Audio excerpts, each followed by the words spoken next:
తెలంగాణ కోసం 50 ఏళ్ల పోరాటం, దాదాపు 5 దశాబ్దాలు, ఒక సుదీర్ఘ పోరాటం. ఆ తర్వాత భారతదేశ పటంలో ఒక కొత్త రాష్ట్రం ఆవిర్భవించింది. అసలదెలా సాధ్యమైంది?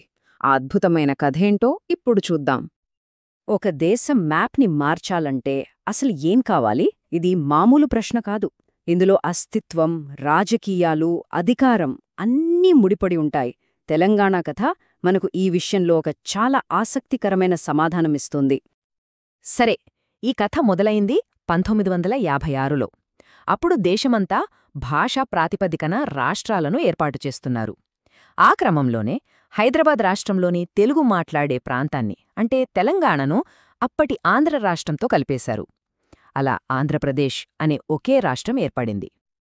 అయితే ఈ విలీనం మొదట్నుంచే వివాదాస్పదమే. ఎందుకంటే కాస్త తక్కువ అభివృద్ధి చెందిన తెలంగాణ ప్రాంతాన్ని బాగా డెవలప్ అయిన కోస్తా ప్రాంతాలు దోచుకుంటాయేమో అనే భయం బలంగా ఉండేది. నిజానికి ఈ విలీనాన్ని పర్యవేక్షిస్తున్న కమిషన్ కూడా మొదట ఈ కలయికను వద్దనే సిఫార్సు చేసింది, సరిగ్గా ఇదే కారణంతో. మొదట్లో ఉన్న ఆ భయాలే ఆ తర్వాతి దశాబ్దాల్లో నిజమయ్యాయని ఉద్యమకారులు వాదించారు. ముఖ్యంగా 3 విషయాల్లో: నీరు, నిధులు, ఉద్యోగాలు. ఈ మూడింటి పంపిణీలో తెలంగాణకు తీవ్ర అన్యాయం జరిగిందనే ఆరోపణలు బలంగా వినిపించాయి. ఇక్కడ ఈ చార్ట్ చూస్తే విషయం ఇంకా స్పష్టంగా అర్థమవుతుంది. చూడండి, హైదరాబాద్తో సహా తెలంగాణ ప్రాంతం నుంచి రాష్ట్ర ఆదాయంలో దాదాపు 45% వాటా వస్తోంది. అంటే దాదాపు సగమన్నమాట. కాని వనరుల కేటాయింపు దగ్గరకొచ్చేసరికి ఆ లెక్క వేలేలా ఉండేది. ఇక నీళ్లు, ఉద్యోగాల విషయానికొస్తే ఆ తేడా కొట్టొచ్చినట్టు కనిపిస్తుంది. పెద్ద ప్రాజెక్టుల కింద నీటి కేటాయింపుల్లో దాదాపు 74% కోస్తాంధ్రకు వెళ్తే తెలంగాణకు దక్కింది కేవలం 18%. ఇక ప్రభుత్వ ఉద్యోగాలంటారా? దాదాపు 80% ఉద్యోగాలు ఇతర ప్రాంతాల వాళ్లకే దక్కాయనేది ప్రధాన ఆరోపణ. సో ఈ అన్యాయం జరిగిందనే భావనే తెలంగాణ ఉద్యమానికి ఆజ్యం పోసింది. కొన్ని దశాబ్దాలపాటు సాగిన ఈ ఉద్యమం ఎన్నోసార్లు ఉవ్వెత్తునెగసిపడింది, మళ్ళీ కాస్త చల్లబడింది. కాని ఎప్పుడూ పూర్తిగా ఆగిపోలేదు. ఈ పోరాటంలోని కొన్ని కీలకమైన మైలురాళ్లను ఓసారి చూద్దాం. 1969లో జై తెలంగాణ ఉద్యమం హింసాత్మకంగా మారింది. దానికి ప్రతిగా 1972లో జై ఆంధ్రా ఉద్యమం మొదలైంది. పరిస్థితిని చక్కదిద్దడానికి 1973లో కేంద్రం ఒక 6 సూత్రాల పథకం తెచ్చింది. ఇక 2001లో అయితే కేవలం తెలంగాణ రాష్ట్ర ఏర్పాటు అనే ఒకే ఒక లక్ష్యంతో తెలంగాణ రాష్ట్ర సమితి, అంటే టీఆర్ఎస్ పార్టీ పుట్టింది. చూశారుగా ఈ పోరాటం ఎన్ని మలుపులు తిరిగిందో. అలా దశాబ్దాలుగా నలుగుతూ వస్తున్న ఈ ఉద్యమం 2009 వచ్చేసరికి ఒక డెసిసివ్ స్టేజ్కి, అంటే ఒక కీలక ఘట్టానికి చేరుకుంది. బహుశా ఉద్యమ చరిత్రలోనే ఇది అత్యంత ఉద్రిక్తమైన సమయం అని చెప్పొచ్చు. ఆ ఉద్రిక్తతకు ఆజ్యం పోస్తూ నవంబర్ 29, 2009న టీఆర్ఎస్ అధినేత కె. చంద్రశేఖర్రావు, అంటే కేసీఆర్, ఆమరణ నిరాహార దీక్ష మొదలుపెట్టారు. ఈ ఒక్క సంఘటన మొత్తం ఉద్యమానికే కొత్త ఊపిరినిచ్చింది. కేంద్ర ప్రభుత్వాన్ని కదిలించింది, చర్చల టేబుల్ దగ్గరికి లాక్కొచ్చింది. ఆ దీక్ష మొదలైన కేవలం 10 రోజుల్లోనే డిసెంబర్ 9న కేంద్ర ప్రభుత్వం దిగివచ్చింది.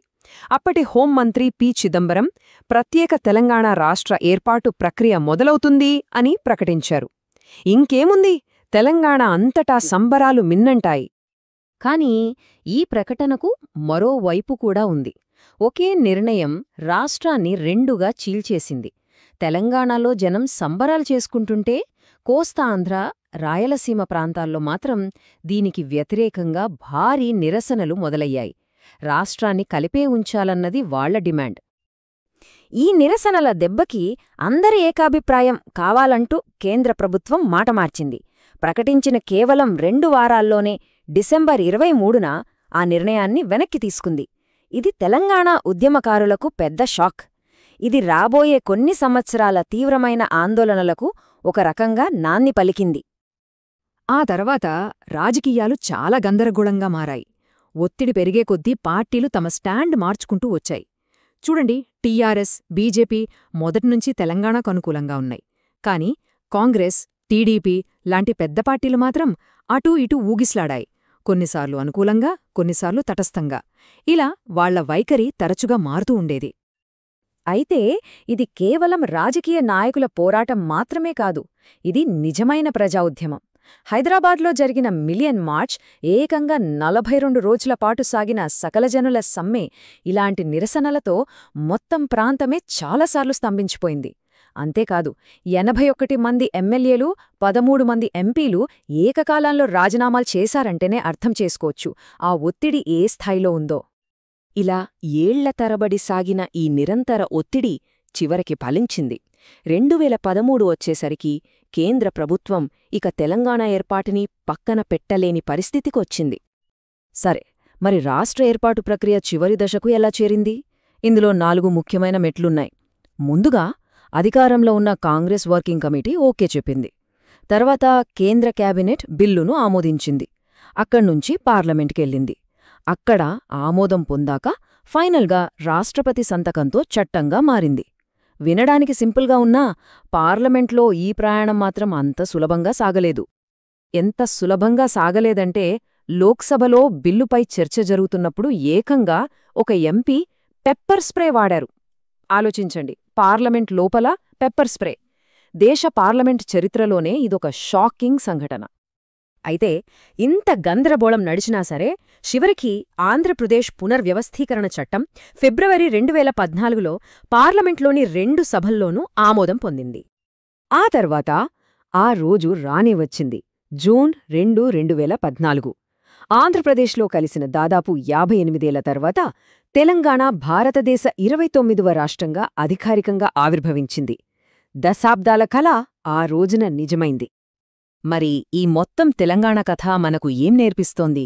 ఒకటే విషయం, ప్రాంతీయ అస్తిత్వం, ప్రజల పట్టుదల ముందు మ్యాప్లోని గీతలు శాశ్వతం కాదని ఇది బలంగా నిరూపించింది.